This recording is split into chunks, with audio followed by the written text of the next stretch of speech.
Welcome back to Thank a Songwriter. My name is Rusty Gaston. I am the CEO of Sony Music Publishing Nashville. This is our opportunity to have Hall of Fame conversations with some of the most successful songwriters in Nashville and beyond. This is our chance to say thank you for the people who have created the songs that have impacted our lives and yours, because greatness deserves gratitude.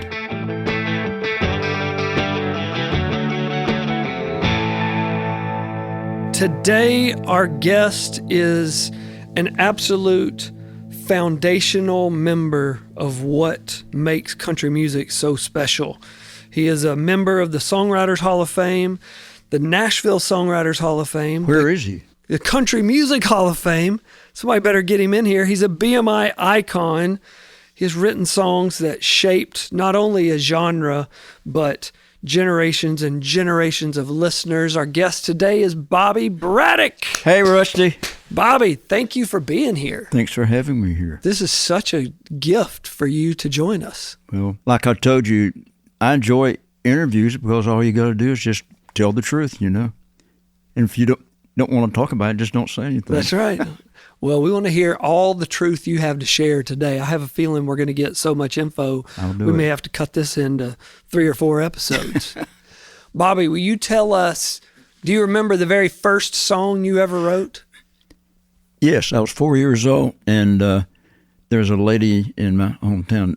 Her name was Mrs. Tidball. And my mother went into a grocery store, and I was sitting in the car with my older brother. And I remember climbing up in the steering wheel of the car, sitting on it, and started singing this song, put it together. When I was small, I would always put my own lyrics to songs that I heard on the radio. I thought that was just normal. I thought everybody did that. But I started writing this song called Ted Ball Sitting Down on the Table. What in the world that means, I don't know. But the gift had been with you all along, it seems like. But fast forward several decades, I was doing a benefit show that was hosted by Garth Brooks, and it was called The First and the Worst. Oh, yeah. And you sing your first song you wrote and the worst song you ever wrote. And I did Ted Ball Sitting Down on the Table, and I was doing it for the first song, but they gave me the award, which is called the Crappy Award. Yeah. For the worst song. Bobby, do you remember getting your very first cut? Tell us about that feeling. Well, my first cut was in my hometown on an independent label. Okay. But the first cut on a major label in Nashville, when I first came to the forerunner of Sony, which was Tree Publishing Company, was when I signed here, they had just surpassed Acuff Rose as the, now Sony here is Tree and Acuff Rose and many, many other things. Yeah, together. And it was a song by a guy named Jack Barlow, and it was called A Smile on My Face. And that was the first one. I mean, it wasn't a hit. Yeah. How did it end up getting cut, that very first one? Were you? My publisher, Buddy Killen, was producing him. So you were writing at Tree then? Oh, yeah, Okay. yes. Yeah. The only other publishing company in Nashville I wrote with was Marty Robbins' publishing company. When I first came to town, I played piano on the road for him for about a year and a half. And he cut a couple of songs of mine, and that was my first charted song. And my first top 10 song was, I came here in 66, and the first top 10 song was Little Jimmy Dickens, and it was called Country Music Lover. Oh, yeah. Tell us about, how did you meet Buddy Killen and end up signing with Tree? Well, I knew that Tree had just surpassed Acuff Rose as the biggest publishing company in town. And I knew that Buddy Killen, I think he was called the executive vice president. Jack Stapp was the owner, but he had given 30% of it to Buddy and another 30% of it. I'm not sure about the percentages, but a smaller percentage to Buddy and also to his longtime secretary, Joyce Bush. Wow. And I think everybody in town knew that Buddy was the one who took the company from a little cubbyhole operation downtown to a viable publishing company. Buddy was fortunate enough to have a songwriter named Mayborn Axton said, "There's this kid that's kind of making some noise. Elvis Presley is going to record this song. Do you want the publishing on it?" It was that simple. It was Heartbreak Hotel. Heartbreak Hotel, yeah.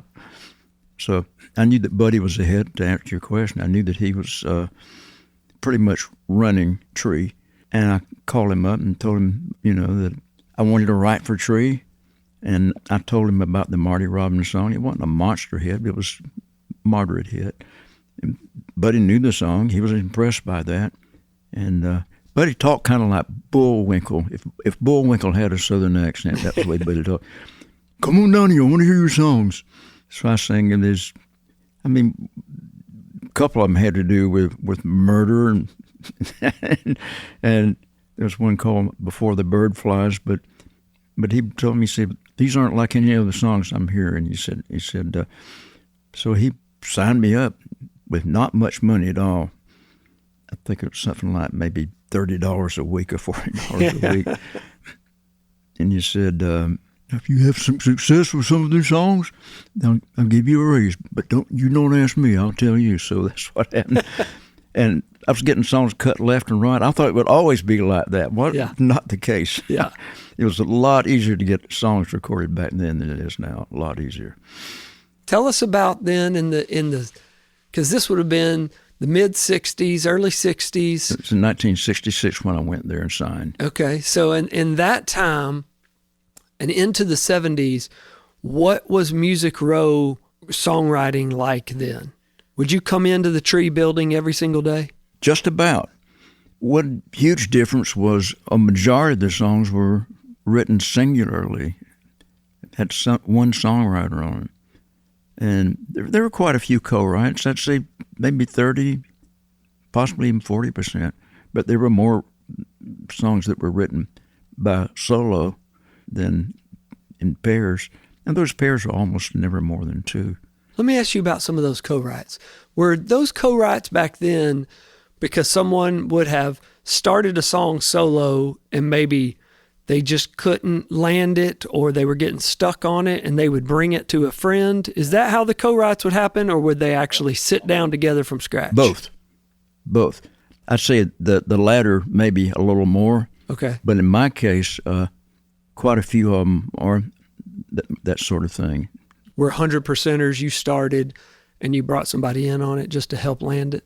Yes, or the other way around. Yeah. He stopped loving her days when I thought I need a little help on this, but I had it going pretty well. Golden Ring was very much that way. I've written a lot of that, but I couldn't quite get it finished. Yeah, so it worked both ways, and usually the classic things like Rodgers and Hammerstein, Bacharach and David, the movies that were the songs that were in musicals.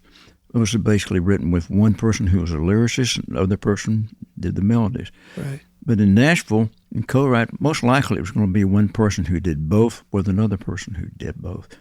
A lot of people were stronger on melodies and some stronger on lyrics. I always felt like I was pretty equal with me.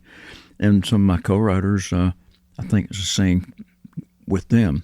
Carly Putman, Sonny Throckmorton, Rafe Van Hoy.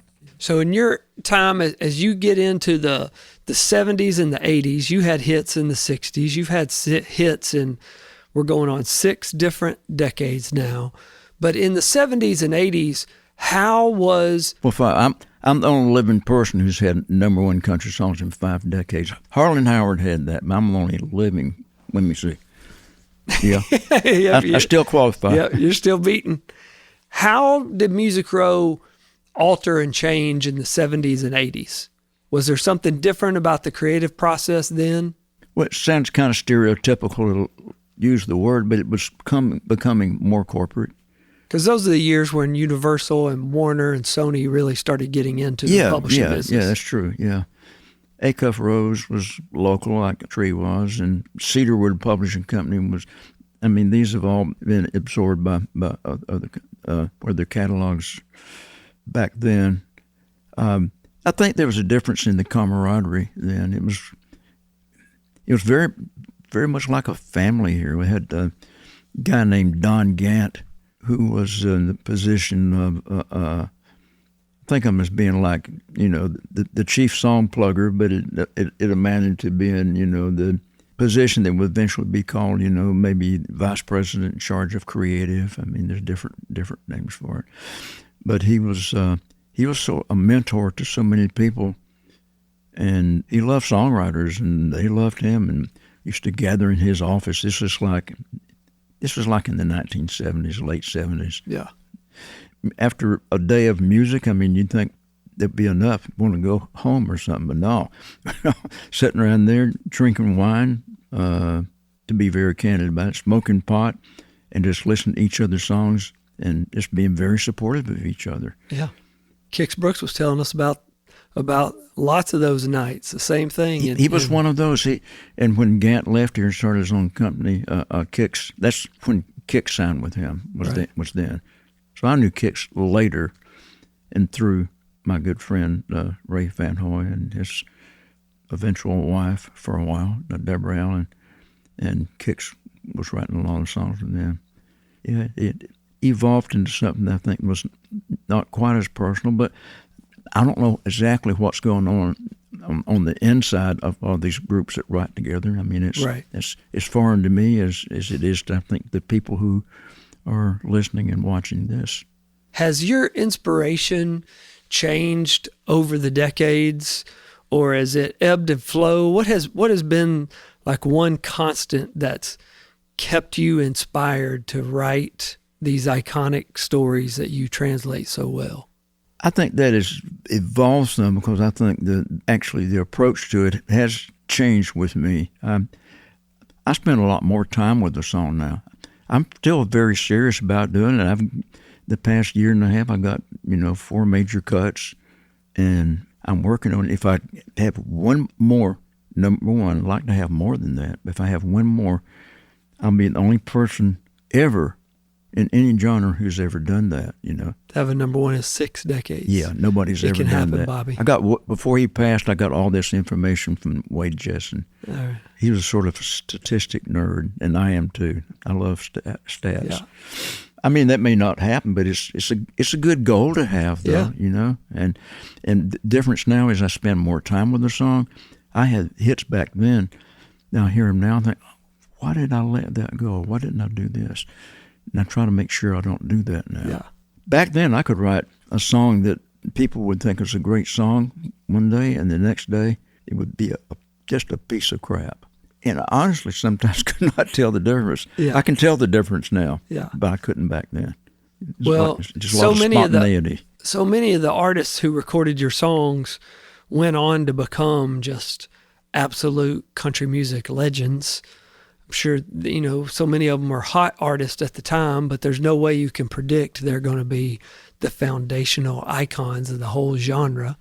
Well, there's some people I can't envy them because they had such and such artist's first hit. I never had anybody's first hit.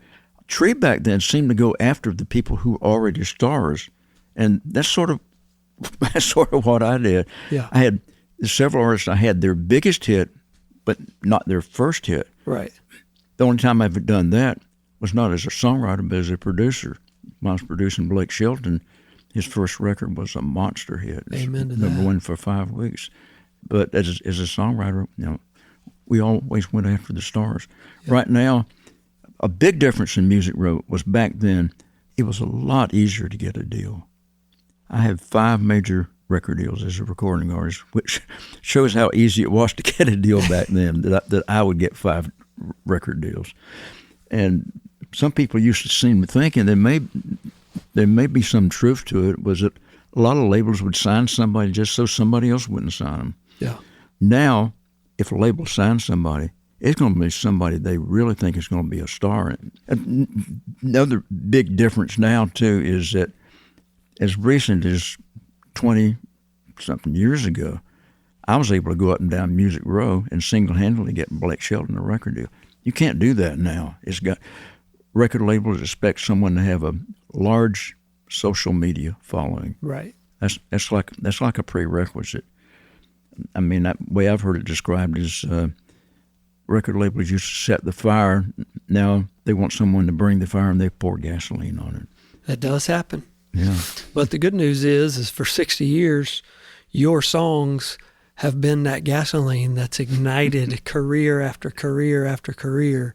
And we're going to jump around a little bit here, but we absolutely have to talk about what is widely regarded as the greatest song of country music history. That is He Stopped Loving Her Today. Obviously, you have talked and talked and talked about this song, but tell me about the emotion you feel when somebody brings up He Stopped Loving Her Today to you today. Gratitude. Yeah. I'm a history lover, and if somebody asks me how a song's written, I'm just very honest about it. And I say, some people were, well, I don't want to offend the co-writer, or some people might want to act like they did more than they did. And I'm pretty OCD. So to me, honesty is not so much a big moral thing. It just kind of gets to me. I think, well, that's just not right. It's not like this place is, the picture on the wall, it's a little out of place, right. And it drives me crazy. And if something's not true, I think, oh, wait, that's not right, Well, how did you and Curly Putman stumble upon this song? I had the concept of somebody, I was a lot bigger into play on words than I am now. To me, it sound, you can overdo that. But I was thinking, the guy died. He stopped. Finally, the only way he could stop loving her is to die, I took the concept to Curly. I'd written a little on it, not much. And we worked on it. And this was, it was quite a while before it was recorded. It was in the summer of 1977. We put it aside, got back together on it in October, and it was almost finished. I took it home and finished, or so I thought. Well, before George Jones got the song, a guy named Johnny Russell recorded it twice. And he told me later, he said, I wish you quit telling people that. He said, it makes me look pretty bad. I said, I think it makes you look pretty good that you knew a hit song, So George Jones went and started to record it, but they didn't do anything with it. And then fast forward to February of 1980, Billy Sherrill, who I think, with the possible exception of Owen Bradley, Billy Sherrill I thought was the greatest producer. And I mean, he was definitely hands-on. He knew the arrangements he wanted. He wanted us, and he was very successful songwriter too. He wrote so many of the songs that he recorded on those big artists, Tammy Wynette and George Jones being the prime ones.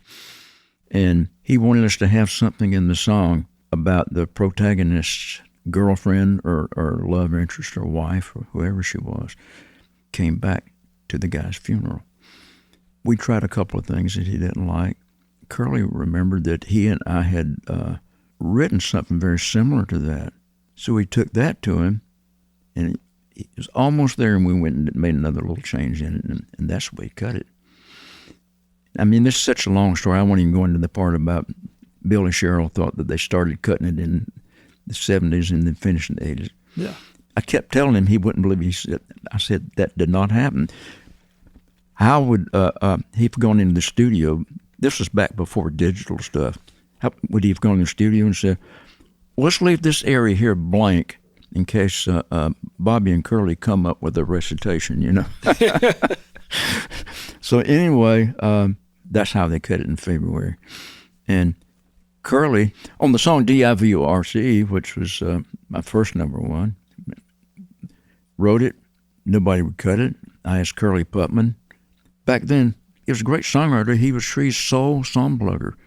And he was very objective, pitching other people's songs besides his song. He said, I think the problem was there's one line on the chorus, and it's on the verse too, the same melody. He says, to me it sounds kind of like a soap commercial or something. I think it needs to be sadder. And what I had, when it was all my song, was, oh, I wish that we could stop this D-I-V-O-R-C-E. And I said, well, what would you do? And he grabbed the guitar and he said, and he had this really almost mournful voice. It was so sad. And he said, oh, I wish that we could stop this D-I-V-O-R-C-E. I said, let's get that on tape. So I sat there and I sat down at the piano and did the bump, bump, bump, bump, bump, bump, bump, which ended up on the record. I mean, that lick did. And Billy Sherrill, cut it immediately. It was within a couple of weeks it was recorded. Wow. And he told somebody, he said, I took all the songs I was writing and threw them in the garbage can because I knew that was a hit. And I said, you need to be a co-writer on this. Curly said, I didn't do nothing. It's just, change the melody a little bit. And I said, yeah, it's getting cut now. And it didn't cut before, but you deserve. He said, well, I'll just take a little bit of it. So he took a fourth. And that's what he wanted to do once he stopped loving her today. And after we did the recitation, I said, Curly, this song would not, I don't think it would exist if not for you. You need to take half of it. He said, I'll tell you what. He said, let's bring it up from a 1/4 to a third.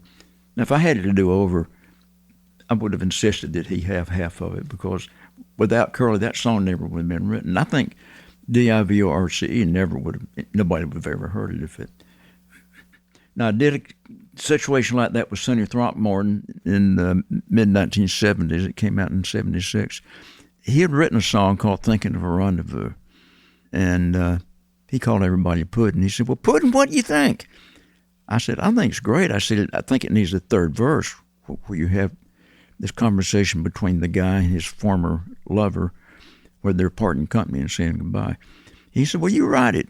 So I did that, and I took a third of it. Now, I think if I had not done that, it probably still would have been a hit. So that made sense. But if I had to do over, I think, I insisted that Curly just take half of it. Yeah. I think today, I don't know if songs are being split up that way now. I think most people, if they have something to do with the song, they have equal parts. Yeah. Lennon and McCartney did that.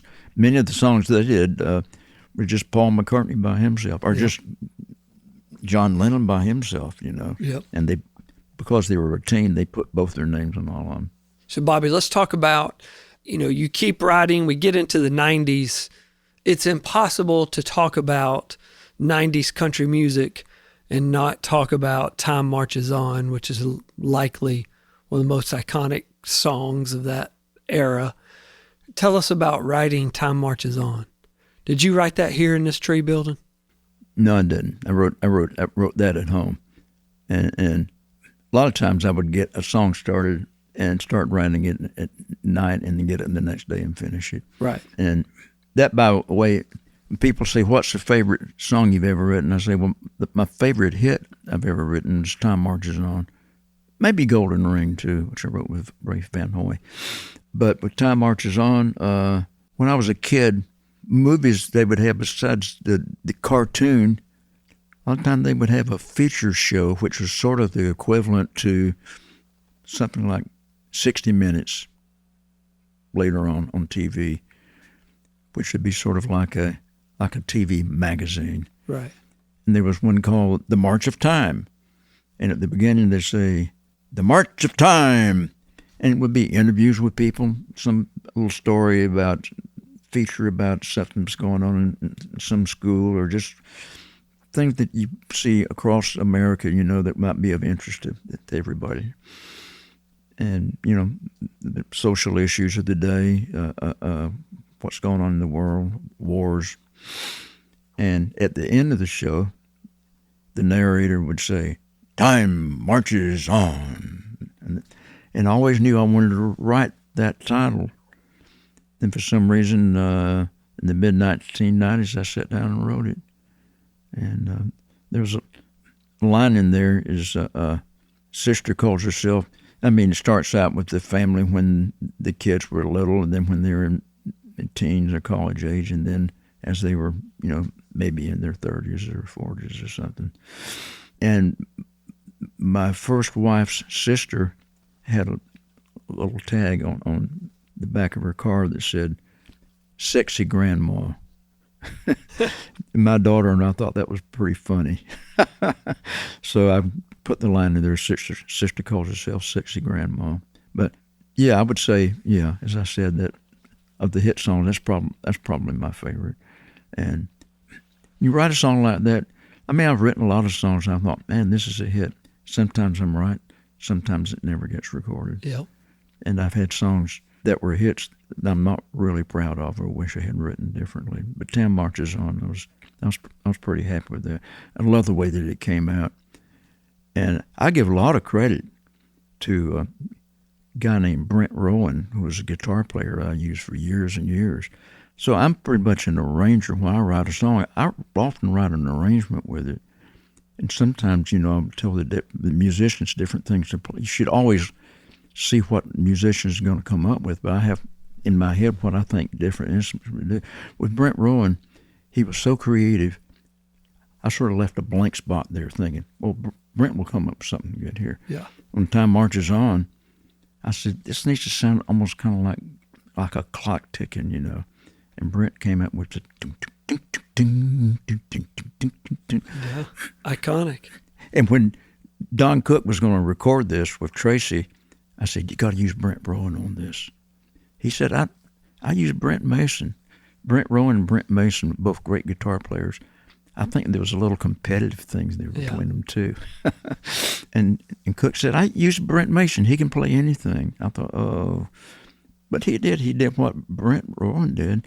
Then he added a little thing. He did a little harmony thing to it, which made it maybe even a little better. Yeah. And then when I did I Want to Talk About Me, Brent just came up with doom, doom, doom, doom, doom, doom, and just, a classic intro. So I would usually come up with everything except the guitar thing. Sometime I would that, but I usually left that up to Brent. So I think arrangement has a lot to do with the song being a hit. Well, and we are sitting here in the historic Sony Tree Studios, and you have literally made, I would say, thousands of demos in this room. Would you agree? I don't know if it's thousands, but many. Hundreds for sure. For sure, yeah, because a full demo session usually entails, from 2 to 4 songs, maybe even 5, 3 or 4. And, a lot. And I did a lot of production work with Blake Shelton in this studio. Of course, a lot of people, I think a lot of stuff that Brooks had done that was here in this studio. Yep. Hey, you mentioned briefly, I want to talk about me. I want to talk for a second about your catalog is so broad because you have written some of the most iconic heartbreak standards to ever be gifted to country music, but humor has also been such a through line of so many of your songs. And that leads us into I Want to Talk About Me or People Are Crazy. And there are so many more. Tell us, was it always part of your songs from the beginning? Was it something you utilize in special times? Is it a superpower you think you have? In the earlier songs, I think there was too much of it. I did that. I did a lot of that. And I mean, some of them were just plain goofy. I look back on them, I just cringe, Yeah, I used to do the funny songs. Little Jimmy Dickens, Country Music Lover, this guy had a girlfriend who thought Ernest Tubb was a sincere place to take a bath, thought that Johnny Cash was money you find in a commode. I was surprised that you could even get commode used on the air. There were DJs that did not want to play Tammy Wynette's DIVRCE because it had the line, this will be pure HELL for me, because it's spelling out hell, Well, in regard to that, I remember the first time hearing Time Marches On, and it talked about smoke a lot of dope.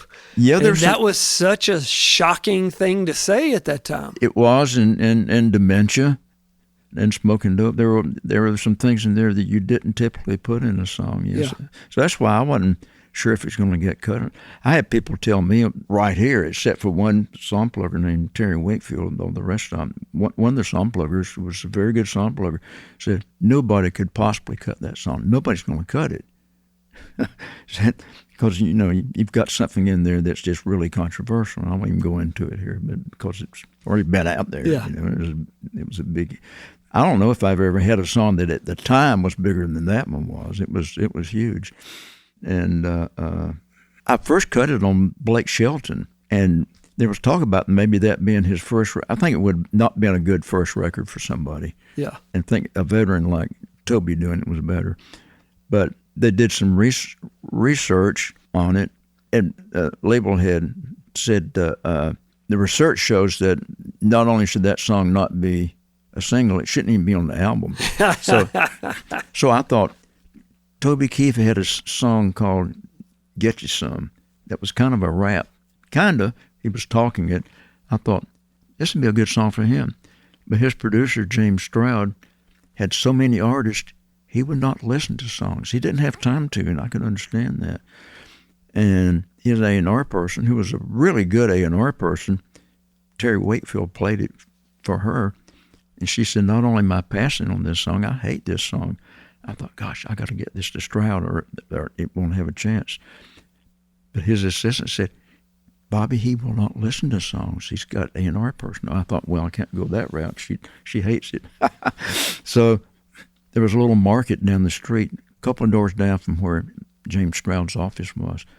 I thought, I bet he goes into that market a lot. So I went in there every day for about 3 or 4 days, and he finally came in there. I got him cornered. He flipped open his flip phone and called his assistant and said, find me 5 minutes for Bobby Braddock. And I played it for him. He jumped over the desk, grabbed me. He said, this is a hit. And called Toby up and played it for him over the phone. If not for that, nobody would know that song. A huge hit song, if not for one little thing happening, nobody probably would ever. That's what makes Music Row so special, because we're all here in this dream together. And you mentioned People Are Crazy. A guy named Frank Liddell had a writer named Troy Jones. He said, would you write with Troy Jones?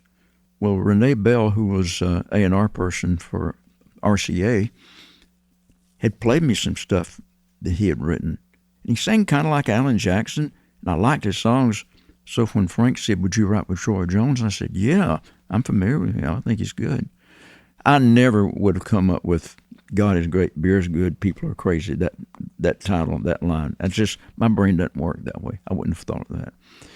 And in an interview, Troy Jones, may God rest his soul, he died in a tragic accident about 3 years ago. He in the interview, he said, well, I told Bobby, God is great, beer is good, people are crazy. He said, he looked at me like I had 3 eyes. He said, and then the next time we got together to finish it up, Bobby said, let's have this guy in the song meeting up with a guy at the bar, this old guy that takes to the stranger in town, and the stranger didn't know it, but he's like a multimillionaire, and he decides instead of leaving his money for his kids, he's going to leave it to this guy. And Troy told the interviewer, he said, then I was looking at Bobby like he had 3 eyes. To me, that's the most co-written song I think I've ever written. I'd say we each wrote probably about exactly half of it. You know? Wow. And that was kind of a funny song. Ray Stevens told me several years ago, he said, I Want to Talk About Me was the last comical song out of Nashville. He said there needs to be more of that. Well, from Ray Stevens, that's big of a compliment as you can get. That's pretty good. He was the king of that, for sure. Bobby, tell us about, in all the years you've been writing songs and specifically Music Row commercial songwriting, it seems like there's a common thread that writing by perspiration, not by inspiration, really plays a part in longevity and lasting careers, because I'm sure there are days you wrote songs when you didn't feel like it. I'm sure there are days you wrote songs where there were 5 other things you could have been doing, but as you've mentioned so many times, you got up and you came down to Music Row, or you wrote a song at home and you came into Tree and played it for your plugger. Tell us about that idea of just hit songwriting and the concept of so much of it is by perspiration and not giving up. Well, that's the theme of the huge podcaster Malcolm Gladwell, is that the more you do something, the repetition probably has more to do with it than anything else. And I think that's true. Just common sense increases your odds. And I agree with you about the perspiration thing. Inspiration is where that's the spark that starts it off, but typically a person it's says that perspiration something that takes it to the finish line. Yeah, because there are a lot of people out there who are very funny, have a great sense of humor. They'll say something funny, all their friends laugh at it. They don't get paid money for it. I still can't get over the fact that I've spent my life getting paid to do something that's so much fun, because if I wasn't a professional songwriter, it probably would be my hobby, you know. Yeah. But something I really ties in with what you're saying is I listen to some of my songs, I think, I can't believe I wrote that. I don't think I'm smart enough to have done that. And I've noticed some people, like Hank Williams, he didn't have a lot of formal education. I think his vocabulary was not generally really large. He wrote some songs that were amazing. Jambalaya. I mean, he was from South Alabama, Louisiana, bayou country, with people the older people didn't speak anything but French. Yep. And he wrote about that culture as though he were a social scientist. All the French names and made them rhyme. And he had some songs with Fred Rose on it. That was his publisher, but that was just his name on that song. Yeah. Fred Rose had a reputation for helping him, polish songs and finish it. But that just shows that, I don't know, I won't even say who it was. It's someone who was reputation as a big songwriter, eventually as an artist. And a lot of people thought this person just wasn't very bright, but he wrote a song that was just brilliant. Oh my God, it's brilliant. I wouldn't even go into that, because I would have to name names and it would sound like I was saying something that would defame somebody, while I'm really, in my mind, I'm thinking of it as maybe not a compliment, but sort of a wonderment, right? And one person told me one time, she sang me a song she wrote, and I said, boy, that's a great song. She said, I didn't write it. I said, you didn't write it? She said, God wrote it. Oh, wow. And I said, well, I'll tell you who it was. She's a good songwriter, and she's a sweet person. That's Leslie Satcher. And I said, Leslie, is God BMI or ASCAP? And she said, Bobby Braddock, you don't get near me. I don't want to get struck by lightning. Bobby Braddock, you stay away. She always called me Bobby Braddock. But my thought is that God's got too many important things to do to be involved in writing country songs in Nashville. I don't know. Maybe it is God, or maybe it's our higher self. Yeah. That's up there and available for us if we know how to attain it. Yep. And maybe we just get to borrow it sometimes. But I think some of those songs I'm just amazed that I wrote them. And I've got some songs that's so bad, I'm amazed I wrote them too. Well, we're gifted that you did write so many of these songs, because it has enriched our lives for sure. We just got a couple other things here. So, Bobby, let's talk about, if there was a brand new dreamer rolling in I-40 today, cruising into Nashville, after 60 plus years of making hits. By the way, I was signed here when I was 3 years old. Exactly. What advice would you give them today, pulling from all of your experience? That if this is your dream, if it's your passion, don't let anybody talk you out of it. Come on. My parents, I think they didn't know what in the world I was doing. My father was old enough to be my grandfather, older. He did not get it at all. He did not understand it, and I wish he had lived long enough to see what happened. My mother, she was brought up, I'm a sixth generation Floridian on my father's side. My mother she grew up in a family of sharecroppers in Georgia and South Alabama, and she associated country music with hoedowns, where the guys would come there and get drunk, and come on to the girls and everything. Yeah. She didn't like it. A few years later, I could get a cut by, a song that went to number 23, whatever. Anything I did, she became like my press agent. She would go to the Auburndale Star, and it would end up in the paper.